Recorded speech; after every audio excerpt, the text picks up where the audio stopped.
యోర్దాను నదిలో మునిగాడు, మునిగి లేచాడు, మునిగి లేచాడు అని చిన్నపిల్లల పాట ఉంది. కాబట్టి ఎప్పుడైతే చెప్పాడో ఇతను పోయి 7 మార్లు మునిగి లేచాడు. అతని మాటకు లోబడి 7 మార్లు మునిగి లేచేసరికి అతని దేహం ఏమైపోయింది? పుష్పరాగం పోయి చిన్న పిల్లల దేహం, పసి పిల్లల దేహం లాగా మారిపోయిందంట. అప్పుడు అతను ఏం చేశాడు? అతను మేలు చేశాడు. అతను కృతజ్ఞత చూపించి ఏం చేశాడో మనం చదివినట్లయితే రాజుల 2వ గ్రంథం 5వ అధ్యాయం 15వ వచనం చదవండి. 15వ వచనం. అతను తన పరివారంతో కూడా దైవజనుని దగ్గరికి తిరిగి వచ్చి అతని ముందు నిలిచి, చిత్తగించుము, ఇశ్రాయేలులో ఉన్న దేవుడు తప్ప లోకమంతటి యందును మరి ఒక దేవుడు లేడయ్యా. ఇప్పుడు నీవు నీ దాసుడైన నా యొద్ద ఆమేన్ హల్లెలూయా ఏమంటావాడు? ఆ నయమానం, అయ్యా నువ్వు బహుమానం తీసుకోవాలి, ఎందుకంటే నువ్వు నాకు మేలు చేసావు. ఎన్నెన్నో వైద్యుల దగ్గరికి వెళ్ళినా, ఎన్నెన్నో హాస్పిటల్ జరిగినా, మా నదుల్లో అన్నింటిలో మునిగినా, ఎక్కడ నాకు స్వస్థత రాలే, ఎక్కడ నేను బాగుతాలే, ఎక్కడ ఈ కుష్ఠరోగం పోలా, నువ్వు నా కుష్ఠరోగాన్ని తీసేసావు దేవుని పేరట.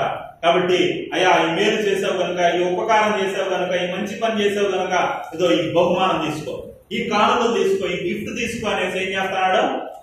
ఇవ్వడానికి ఇష్టపడ్డాడు. అంటే బహుమానం లేదా కానుక అనేది ఎక్కడెక్కడ ఇస్తారు, దేని బట్టి ఇస్తారు? మనకేమర్థం అవుతుందంటే మనం ప్రేమించిన వారికి ఏం చేస్తాం? మా పద్మమ్మ కానుకలు ఇస్తాం. రెండోది కోపాన్ని చల్లార్చడానికి, మహాక్రోధాన్ని శాంతిపరచడానికి కూడా ఏం ఉపయోగపడుతుంది? కానుక ఉపయోగపడుతుంది. మూడోదిగా దేనికి ఉపయోగపడుతుంది కానుక? మేలు చేసిన వారికి కృతజ్ఞత చూపించడానికి ఈ కానుక అనేది మనం ఇస్తూ ఉంటాం. ఇప్పుడు మనం ఆలోచిస్తే మనం చేసిన అపరాధాలను బట్టి, మనం చేసిన తప్పిదాలను బట్టి, మన నోటితో, మన చూపుతో, మన క్రియలతో చేసిన తప్పిదాన్ని బట్టి దేవుడు కూడా మహాక్రోధంతో ఉన్నాడేమో మన మీద, మహాకోపంతో ఉన్నాడేమో దేవుడు మన మీద రగిలిపోతున్నాడేమో దేవుడు. ఇప్పుడు అలాంటి క్రోధం కలిగినటువంటి, కోపం కలిగినటువంటి దేవుణ్ణి శాంతి పరిచేదానికి ఈ కానుక ఏమవుతుంది? ఉపయోగపడుతుంది. హల్లెలూయా. దేవుణ్ణి ప్రేమిస్తున్నాను అనే వ్యక్తపరచడానికి ఈ కానుక ఏం చేస్తుంది? ఒక సాదృశ్యంగా మనకు కనపడుతుంది. దేవునికి నేను కృతజ్ఞత చూపిస్తున్నాను, నా జీవితంలో చేసిన మేలుని నేను కృతజ్ఞతాపూర్వకంగా ఈ కానుక రూపంలో ఇస్తున్నాను అనేసి ఈ కానుక చూపిస్తుంది. హల్లెలూయా. ఓకేనండి, నేను చెప్పేదంతా బాగానే ఉంది. ప్రేమ చూపించడానికి, కోపాన్ని చల్లార్చడానికి, దేవునికి కృతజ్ఞత చూపించడానికి కానుకిస్తాను, బాగానే ఉంది. ఇందుకే దేవుడు కానుక తీసుకుంటాడా? మన దగ్గర దేవుడు కానుక తీసుకుంటాడా? హల్లెలూయా. దేవుడు కానుక తీసుకుంటాడు తీసుకోడు ఒక మాట మనం చదివినట్లయితే కీర్తనల గ్రంథము 68వ కీర్తన 18వ వచనం చదువుదాం. 68వ కీర్తన 18వ వచనం. 68వ కీర్తన 18వ వచనం. నీవు ఆరోహణమైతివి, పట్టబడిన వారిని చెరపట్టుకొని పోతివి, మనుష్యుల చేత నీవు కానుకలు తీసుకుని ఉన్నావు.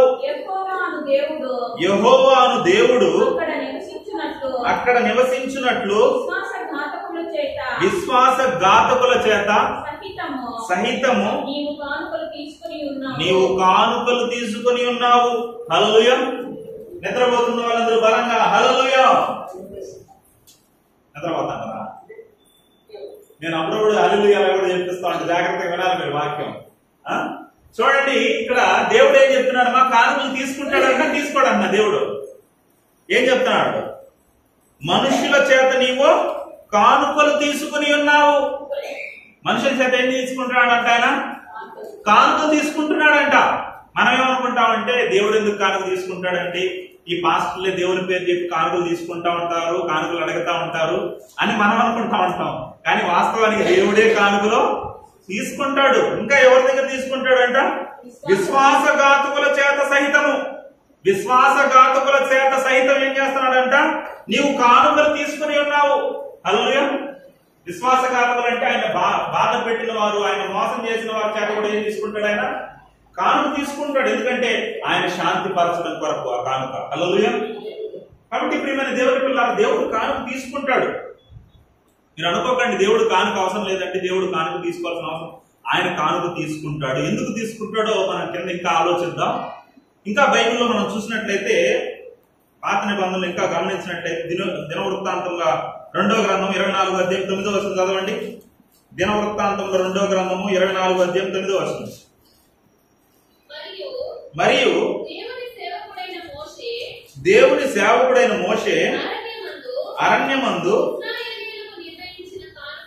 ఇజ్రాయేలులకు నిర్ణయించిన కానుకను యెహోవా యొద్దకు జనులు తేవాలనని అయ్యా దేవుడు మోషే నియమించాడు. ఏం నియమించాడు? ఇజ్రాయెల్ ప్రజలు కానుకలు తీసుకురావాలి దేవుని దగ్గరికి అని దేవుడు నియమించాడు. ఆ నియమించిన కానుకలు తీసుకురావాలని ఎవరు చెప్తున్నారు ఈ మాట? యోవాష్ అనే రాజు చెప్తున్నాడు.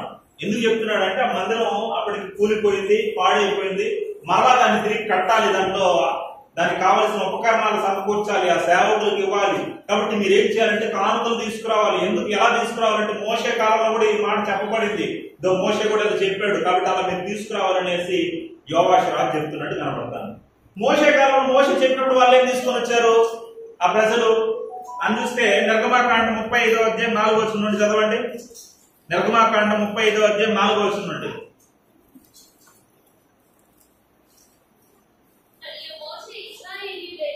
మరియు మోషే ఇశ్రాయేలీయులైన సర్వ సమాజంతో ఇట్లనెను,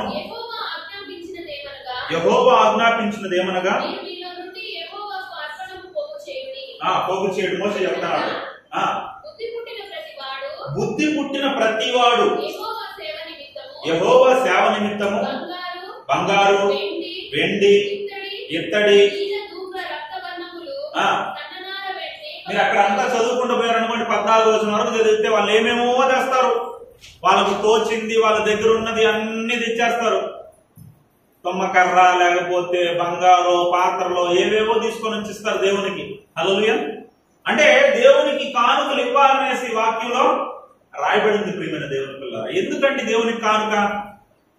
దేవునికి ఏమి లేదా అంటే దేవునికి చాలా ఉంది. మనకున్నవన్నీ ఎవరిచ్చింది? ఆయన ఇచ్చిందే. మనమేమనుకుంటాం అంటే అన్ని నావనుకుంటాం.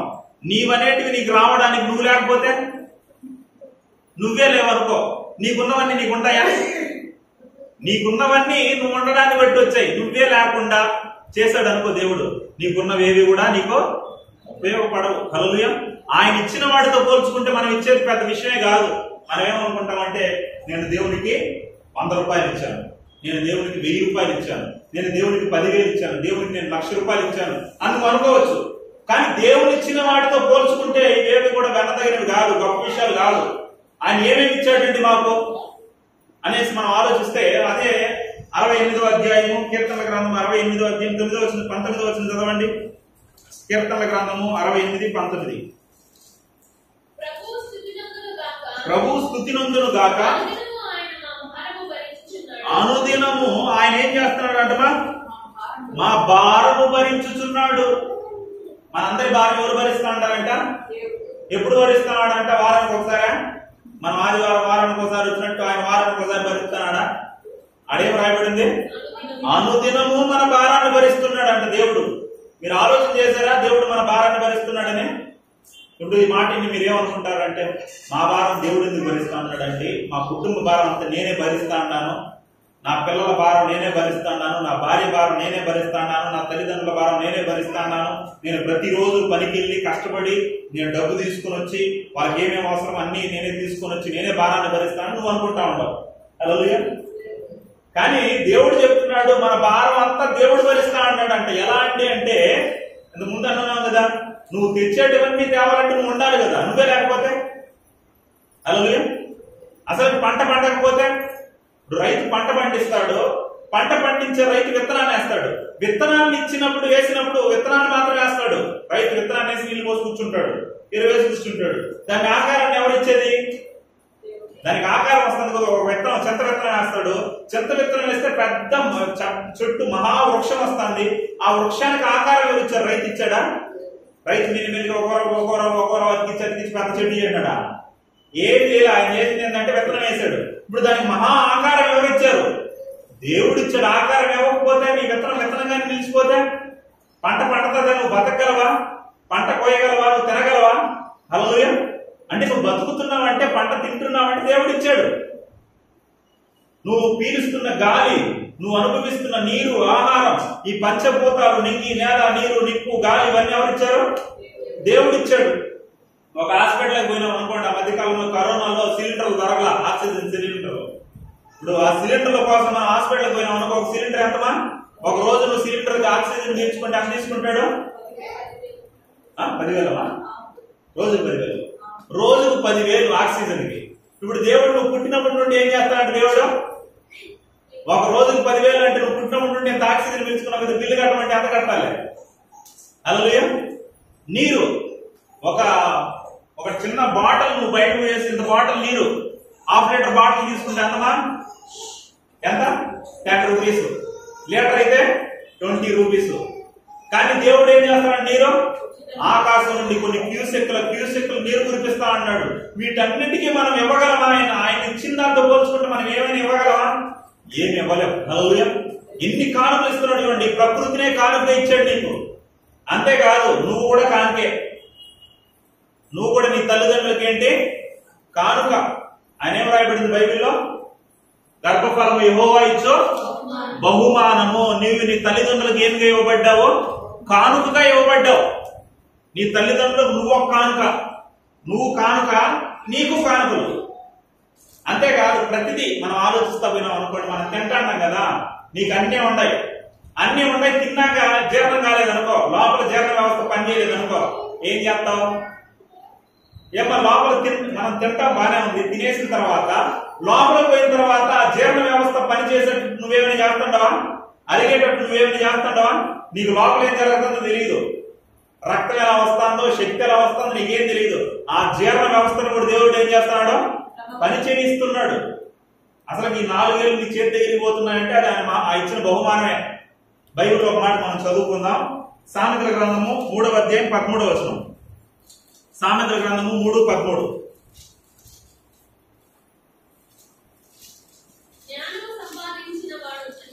జ్ఞానం సంపాదించిన వాడు ధన్యుడు.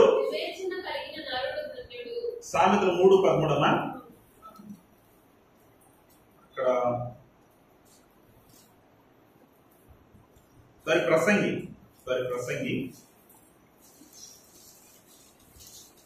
3:13 చదవండి. మరియు ప్రతివాడు అన్నపానములు పుచ్చుకొనొచ్చు, తన కష్టార్జితము వలన సుఖము అనుభవించుట దేవుడిచ్చు బహుమానమే. హల్లెలూయా. ఒకడు తన కష్టార్జితాన్ని కష్టపడి వాడు తింటున్నాడంటే అదేంటో తెలుసా? దేవుడిచ్చిన బహుమానం. నువ్వు తింటున్నావా? 4 ఏళ్ళు నీ చేతి నోటి దగ్గరికి వెళ్తున్నాయా అంటే దేవుడిచ్చిన బహుమానం అది. హల్లెలూయా. ఎంతో మంది హాస్పిటల్లో పడిపోయి ఉంటారు. కాళ్ళు చేతులు పని చేయకుండా ముక్కుల్లో పైపులు పెట్టి పాలు పోస్తా ఉన్నారు, కొంతమందికి నీళ్లు పోస్తా ఉన్నారు, జ్యూసులు పోస్తా ఉన్నారు. లోపల అరిగేదానికి కొంతమందికి ఇబ్బంది. కొంతమంది ధనవంతులైన వారు కూడా సరిగా ఆహారం తీసుకోలేని పరిస్థితి. కానీ నువ్వు సరిగా ఆహారం తీసుకుంటున్నావంటే, నీ కష్టార్జితాన్ని నువ్వు అనుభవిస్తున్నావంటే అదేంటంటే తెలుసా? ఆయన ఇచ్చిన కానుక. హల్లెలూయా. చూడండి, ఎన్ని కానుకల దేవుడు ఇచ్చింది. నువ్వు కానుక, నీకు ఇవ్వబడింది కానుక, నువ్వు తింటున్నావంటే కానుక, అన్ని కానుకలే. ఇప్పుడు ఇన్ని కానుకల మధ్యలో మనం ఇచ్చేది ఎంతమ్మా? మనం ఇచ్చేది గొప్పదా? మనం ఇచ్చేది ఆఫ్టర్ ఆల్ దేవునికి. హల్లెలూయా. మనం ఇచ్చే దశంభాగం చాలా గొప్పది అని అనుకుంటాం. అది కూడా ఆఫ్టర్ ఆలే. నువ్వు ఇచ్చేటివన్నీ ఆఫ్టర్ ఆలే దేవునితో పోల్చుకుంటే. ఇంకా దేవుడు ఏమి ఇచ్చాడు తెలుసా? ఇంకా కీర్తనల గ్రంథం 86:20 చదవండి. ఆయన కానుక తీసుకుంటున్నాడు అనే చోట ఏం రాయబడింది చూడండి. 68:20 చదవండి కీర్తనలో. దేవుడు మా పక్షమున పూర్ణ రక్షణ కలుగజేయు దేవుడై ఉన్నాడు. పూర్ణ రక్షణ కలుగజేయు దేవుడై ఉన్నాడు. మరణము తప్పించుట ప్రభువైన యెహోవా వశము. ప్రభువైన యెహోవా వశము. మరణము తప్పించుట. ఈ రోజు నువ్వు కూర్చోన్నావంటే నిన్ను సజీవ లెక్కలో ఉంచింది ఎవరు? దేవుడు. మరణాన్ని తప్పించాడు. ఈ దినాన్ని చూడలేక ఎంతో మంది కాళ్ళ గర్భాల్లో కలిసిపోయారు. నువ్వు న్యూస్ పేపర్ ఎత్తి చదువు, లేదా న్యూస్ లో చూడు, ఎంతో మంది యాక్సిడెంట్ లో, ప్రమాదాల్లో, ఆత్మహత్యల్లో ఎంతో మంది చనిపోయారు. కానీ ఈ రోజు నువ్వు సజీవ లెక్కలో ఉన్నావంటే అది దేవుడు ఇచ్చిన మరణాన్ని తప్పించాడు. ఈ మధ్యకాలంలో ప్రతాప్ రెడ్డి అన్న మనందరికీ తెలుసు, ఆయన చనిపోయాడు. ఎవరు అనుకోవాలా? ఆకస్మికంగా. ఆయనకున్నంత ఐశ్వర్యము మనకు లేదు, ఆయనకున్న పలుకుబడి, పదవి ఏది మనకు లేదు. కానీ ఆయన ఈ రోజు ఏం చేయలేకపోయాడు? చూడలేకపోయాడు.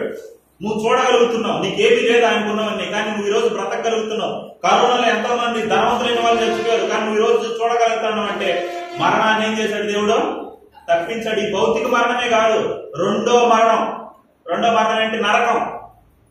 నరకానికి వెళ్ళవలసిన వారం మనం. కానీ దేవుడు మహాకృపలో కనికరపడి మనకేం చేశాడు? తన యేసుక్రీస్తు కృపను బట్టి కనికరపడి నీకు జీవాన్ని ఇచ్చాడు, నిత్య జీవాన్ని ప్రసాదించాడు. హల్లెలూయా. యేసుక్రీస్తుని నీ కొరకు ఇచ్చేశాడు. మన కొరకు ఎవరిని ఇచ్చేశాడు? యేసుక్రీస్తుని ఇచ్చాడు. యేసుక్రీస్తు రక్తాన్ని ఇచ్చాడు. ఎందుకో తెలుసా? మనలో ఏముందంటే రోగం ఉంది. ఏం రోగం అంటే? ఎంతమందికి షుగర్ ఉంది చేతులు ఎత్తండి. ఎంతమందికి బీపీ ఉంది చేతులు ఎత్తండి. ఎంతమందికి క్యాన్సర్ ఉంది చేతులు ఎత్తండి. ఎంతమందికి హెచ్ఐవి ఎయిడ్స్ ఉంది చేతులు ఎత్తండి. నవ్వు రావచ్చు మీకు, నాకెందుకు ఉంటుందండి అని అనిపించవచ్చు. కానీ మీ అందరిలో, మీలో హెచ్ఐవి ఎయిడ్స్ లేకపోవచ్చు, మీలో క్యాన్సర్ లేకపోవచ్చు, మీలో షుగర్ లేకపోవచ్చు, మీలో బీపీ లేకపోవచ్చు, కానీ మీ అందరిలో ఉండే పాపం చెప్పేది నేను. కామన్ రోగం ఏంటంటే, అందరిలో ఉండే కామన్ రోగము ఆత్మరోగం లేదా పాప రోగం. పాప రోగం లేని వాడు ఎవడైనా ఉన్నాడా? అది బయటికి కనపడదు. ఈ పాప రోగం డాక్టర్లకు కనపడదు, కానీ బైబిల్ ఏం చెప్తాను తెలుసా? చివరిగా ఈ మాట చదవండి. యెషయా గ్రంథం 1వ అధ్యాయం 5వ వచనం చదవండి. యెషయా గ్రంథం 1వ అధ్యాయం 5వ వచనం. యెషయా గ్రంథము 1వ అధ్యాయం 5వ వచనం. యెరూషలేము కుమార్తెలారా, మా యెషయా గ్రంథము 1వ అధ్యాయం 5వ వచనం.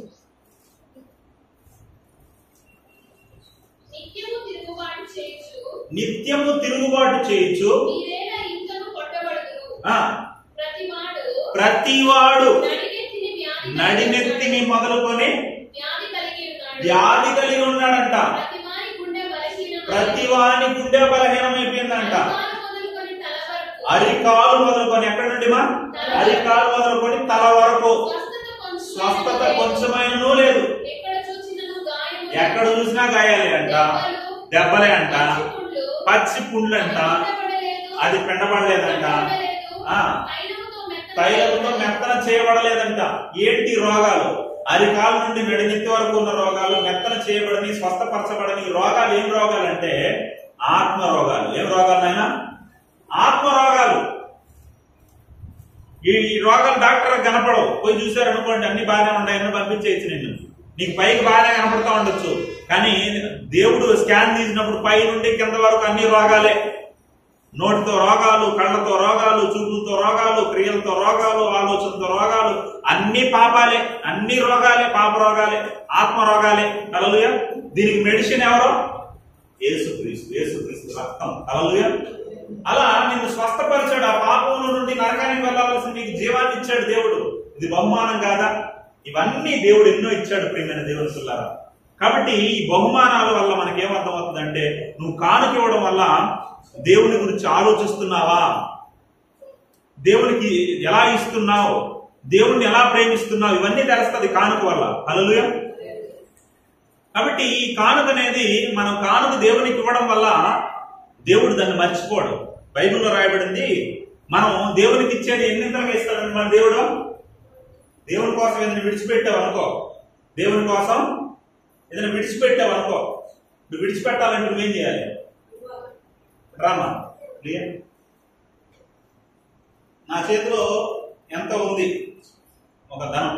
ఇప్పుడు నేనేం చేయాలంటే ఈ పాపకి ఇవ్వాలనుకో, ఇవ్వాలంటే నా చెయ్యి ఏం చేయాలి? నేను ఇప్పుడు నా చేతిలో ఏమో డబ్బు ఉంది. ఇప్పుడు డబ్బు ఉంది, ఈ పాపకి నేను ఇవ్వాలంటే ఏం చేయాలి? నేను చెయ్యి వెప్పాలి. వెప్పకపోతే నేను ఇవ్వగలనా? సరే, నేను ఎలానే బలవంతంగా నేను బలంగా పెట్టుకుంటా. ఇప్పుడు దేవుడు ఇవ్వాలనుకున్నాడు, దేవుడు నాకేదో ఇవ్వాలనుకున్నాడు. దేవుడు నాకు ఇవ్వాలంటే నేను ముడిచిపెట్టుకున్నాను అనుకో, ఆయన దగ్గర నుండి నేనేం తీసుకోగలనా? నేనేం తీసుకోలేను. ఇప్పుడు నేను దేవుడికి ఇచ్చాను అనుకో, ఇప్పుడు దేవుడు నాకు ఇవ్వాలనుకున్నాడు అనుకో, నాకేం చేయగలుగుతాడో? ఇవ్వగలడు, నేను తీసుకోగలను. హల్లెలూయా. చాలా మంది ముడిచిపెట్టుకుంటారు అన్నమాట. దేవుడికి ఇవ్వాల్సింది ఎవరు? కానికి ఇవ్వరు, ఏమివ్వరు. ఇప్పుడు దేవుడి దగ్గర నుండి రావాలి. ఏమొస్తుంది నీకు? దేవుడు అంటున్నాడు, నువ్వు ఎంత ఇస్తావో దానికి 100 ఇంతలుగా కూర్చోను. ఎన్నింతలుగా అంట? ఎక్కడెక్కడ? భూమి మీద, పరలోకం నుండి. నువ్వు ఏదైతే దేవుడి కొరకు పోగొట్టుకుంటావో, విడిచిపెడతావు, నీ అన్నైనా, తమ్ములైనా, భార్యనైనా, పిల్లలైనా, ఆస్తులైనా, భూములైనా, ఏదైతే దేవుడి కొరకు వదిలిపెడతావో అది 100 ఇంతలుగా ఇహమందు పరమందు 100 ఇతరులకు ఇస్తాడంటే ఎక్కడైనా ఈ ఆఫర్ ఉందమ్మా? ఎక్కడైనా ఉందా? ఇప్పుడు ఖత్తర్కి వెళ్ళాం అనుకోండి, ఖత్తర్లో 1 దినారు, ఇక్కడంత మా దినారు 120 రూపాయలు అంత బహుశా అనుకుందాం 120 రూపాయలు అనుకుందాం. ఇప్పుడు 100 రూపాయలు అనుకుందాం, ఎందుకంటే రౌండ్ ఫిగర్ వేసుకుందాం. ఇప్పుడు అక్కడ నుండి 1 దినారు పంపిస్తే 100 రూపాయలు, ఇక్కడ 100 రూపాయలు ఇక్కడ అయింది. అక్కడ నుండి 1 రూపాయి పంపిస్తే ఇక్కడ 100 రూపాయలు అయింది. అక్కడ నుండి పంపించేసిన తర్వాత అక్కడేమో ఉంటది నీకు? అక్కడేమి ఉండదు. గొప్ప విషయం, అక్కడ నుండి 1 రూపాయి పంపిస్తే ఇక్కడ 100 రూపాయలు అయిపోతుంది. ఇక్కడ మనం 1 రూపాయి ఇస్తే దేవుడు 100 రూపాయలు చేస్తాడండి, బాగానే ఉంది. ఇంకొక ఆఫర్ ఏంటంటే నువ్వు ఇచ్చిన 1 రూపాయి ఎక్కడ 100 రూపాయలు కావడమే కాదు, ఇక్కడ కూడా 100 ఇంతలుగా అవుతుందండి. అది సాధ్యమేనా? ఇప్పుడు దినాలు పంపించేసిన తర్వాత 100 రూపాయలు వాడికి ఎందుకుంటది? ఏముండదు వాడికి. హల్లెలూయా. చూడండి, దేవుడు ఇస్తున్న ఆఫర్. దేవుడు నువ్వేదైతే ఇస్తావు అది 100 ఇంతలుగా దేవుడు ఇస్తాడు. హల్లెలూయా. అది దేవుడు మర్చిపోడు. ఒక మరియా ఏం చేసింది? యేసుక్రీస్తు పాదాల దగ్గరికి వచ్చి ఒక అచ్చ జడామాంసి అనే అత్తరు గుడ్డిని పగలగొట్టి ఏం చేసిందంటే దగ్గర 4,500 రూపాయలు కాస్ట్ అత్తరు. దాన్ని ఏమంటారు? అత్తర్ని ఏమంటారు ఇంగ్లీష్ లో? Scent, perfume. దాన్ని పగలగొట్టి యేసుక్రీస్తు పాదాలు గుడిస్తుందంట. వేస్ట్ అయింది? అదేమైనా వేస్ట్ అయిందా?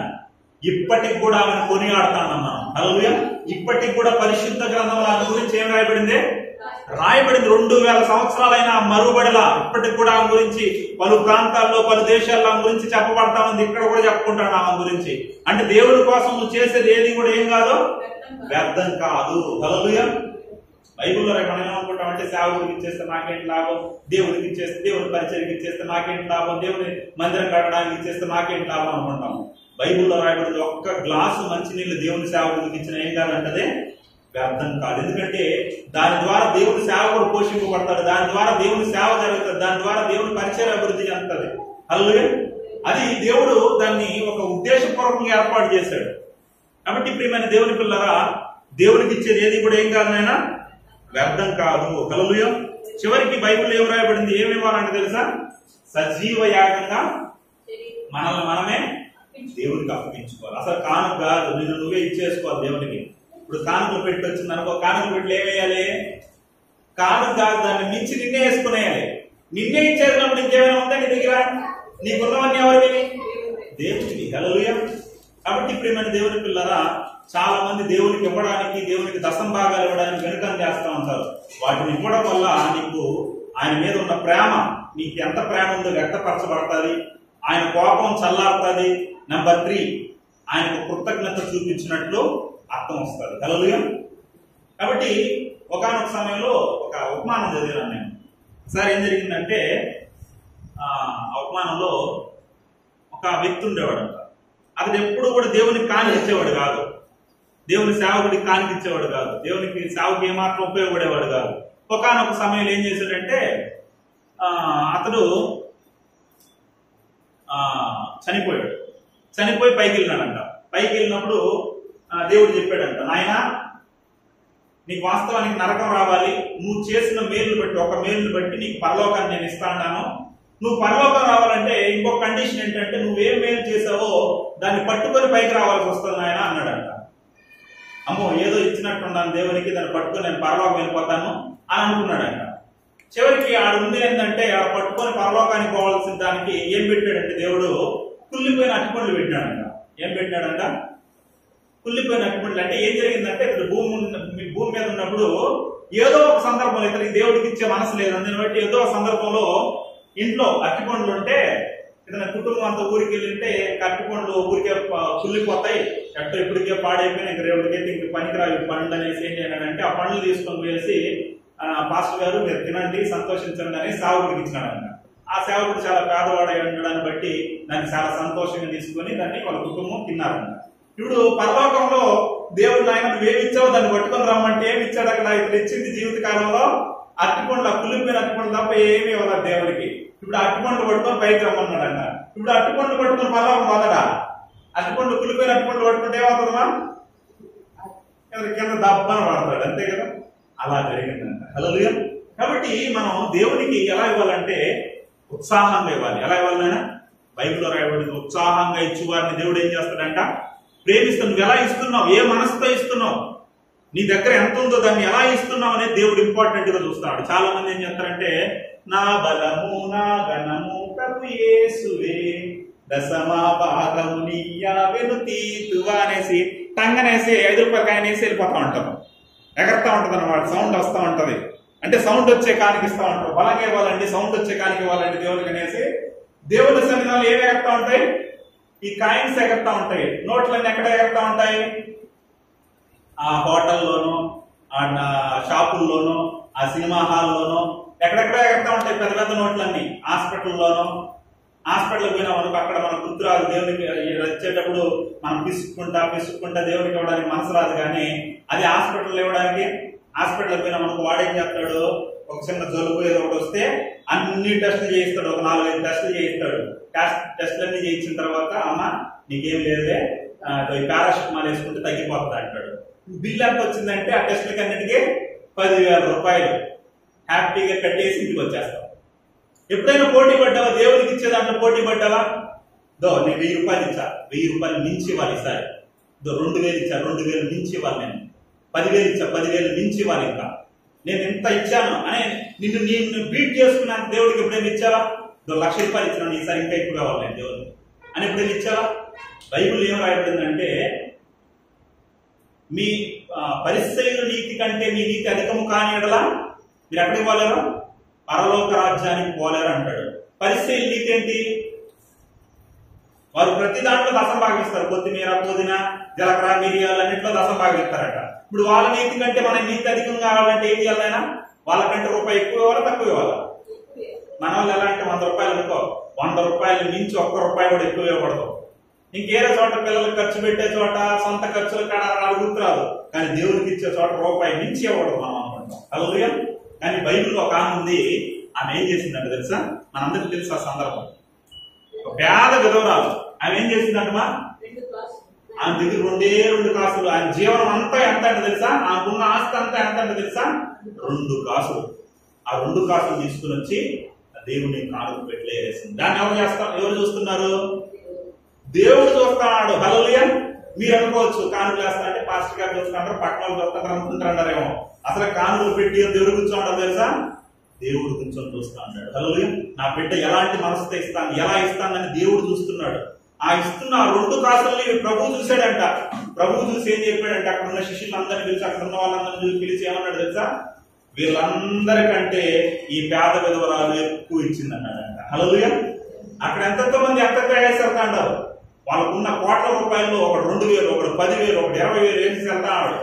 కానీ వాళ్ళందరినీ పొగడలేదు. కానీ 2 కాసులు వేసిన ఈ పేద విధవరాలను గణపరిచాడు. ఎందుకు తెలుసా? ఈమె ఆమెకున్నది 2 కాసులే. ఆమె అనుకునేది ఏమో అంటే అక్కడున్న హిస్టరీ ప్రకారం మనం ఆలోచిస్తే సగం దేవాలయానికి వచ్చిన సగం ఏం చేసేవాళ్ళు అంటే పేదలకి, దిక్కులేని వారికి, విధవరాలకు అలా పంచిపెట్టేవాళ్ళు. సగం దేవుని పనికి వాడేవాళ్ళు అనమాట, దేవుని పరిచయం దానికి. ఇప్పుడు ఈమె అనుకునేది ఏమో 2 కాసులు నేను వేస్తే 1 కాసు బీదలకు వెళ్ళిపోయినా 1 కాసు ఎవరికి వస్తుందంటే దేవుని సన్నిధానానికి వస్తుంది. కాబట్టి 1 కాసు వేస్తే ఆ పక్క వెళ్ళిపోతే ఆ దేవుని మందిరానికి ఏమి రాదేమో. కాబట్టి 2 కాసులు వేస్తే 1 కాసు అట్టపోయినా 1 కాసు అట్ట పోతుందేమో అనేసి అనుకునేది ఏమో తెలియదు. కానీ ఆమె ఉన్నదంతా వేసేసిందని. దాన్ని చూసి ప్రభు ఏం చేశాడు? ఆమె కనపరిచాడు. హల్లెలూయా. కాబట్టి ప్రియమైన దేవునిలో ఏ మనసుతో ఇస్తున్నావు, ఎలాంటి ఆలోచనతో ఇస్తున్నావు, నువ్వు ఎంత ఇస్తున్నావు అనేది కాదు. అంటే ఎంత ఇస్తానో కాదన్నాడు కాబట్టి 100 రూపాయలు ఇచ్చిన మంచి మనసుతో నేను ఇస్తానంటే నువ్వు మంచి మనసుతో కాదు, పిసరాతనంతో ఇస్తాను అన్నమాట. మంచి మనసు అంటే ఏం చేస్తావు? ధారాళంగా దేవునికి ఇస్తావు. హల్లెలూయా. దేవుని మందిరం కట్టబడతాంది, అయ్యో మోల్డింగ్ కాడ ఆగిపోయింది, గోడలే ఆగిపోయింది, పాస్టర్ గారు లేదా మందిరం కట్టబడితే కొంతమంది ఆత్మలు వస్తారు, ఆ ఆత్మల్ని సంపాదించడాన్ని బట్టి నేను కూడా ఆశీర్వదింపబడతాను అనే ఆలోచనతో ధారాళంగా దేవునికి ఇవ్వగలిగిన మనస్సు మనకు ఉందా? హల్లెలూయా.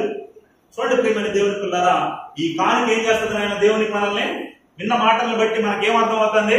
ఈ కానుక ఏం చేస్తుంది అంటే దేవునికి మనల్ని దగ్గర చేస్తుంది. హల్లెలూయా. బహుమానాలు ఒక వ్యక్తి నిన్ను దగ్గర చేసినప్పుడు, అతను నిన్ను ఇష్టపడేటట్టు చేసినప్పుడు, ఒక మనిషిని అట్రాక్ట్ చేసినప్పుడు బైబిల్ చెప్తాంది క్రోధాన్ని సైతం తగ్గించేస్తుంది అన్నప్పుడు. మహాక్రోధం కలిగినటువంటి దేవుడు కూడా మన మీద పాపం చేసిన అపరాధులుగా ఉన్నట్టు మన మీద కూడా ఏం చేస్తాడు? ఆ కనికరాన్ని చూపిస్తాడు, జాలిని చూస్తాడు, ఆ పాపాన్ని తగ్గించుకుంటాడు. ఈ కానుక ఎన్నో విధాలుగా దేవుడికి మనల్ని ఏం చేస్తుంది? దగ్గర చేస్తుంది. హల్లెలూయా. కాబట్టి ఇంతవరకు ఏదో కానుక అంటే అదేదో పాస్టర్కి ఇస్తాను, అదేదో మనం ఇలా చుట్టుపక్కల ఉన్న వాళ్ళు ఇస్తున్నారు కాబట్టి మనం ఇస్తున్నాం అన్న ఆలోచనతో కాకుండా ఉత్సాహంగా దేవుడిని నేను ప్రేమిస్తున్నానన్న మనసులో ఇచ్చేవారుగా మనం ఉందాం. అటు తీర్మానం మనం తీసుకుందాం. సమయం లేదు, ఇంకా చాలా విషయాలు ఉన్నాయి, నేను ముగిస్తున్నాను. కాబట్టి అటు రీతిగా మనం తీర్మానం తీసుకొని ప్రార్థన చేసుకుందాం. ప్రేమ దేవుని పిల్లల అందరూ కూడా మోకరిద్దాం, కళ్ళు మూసి ప్రార్థన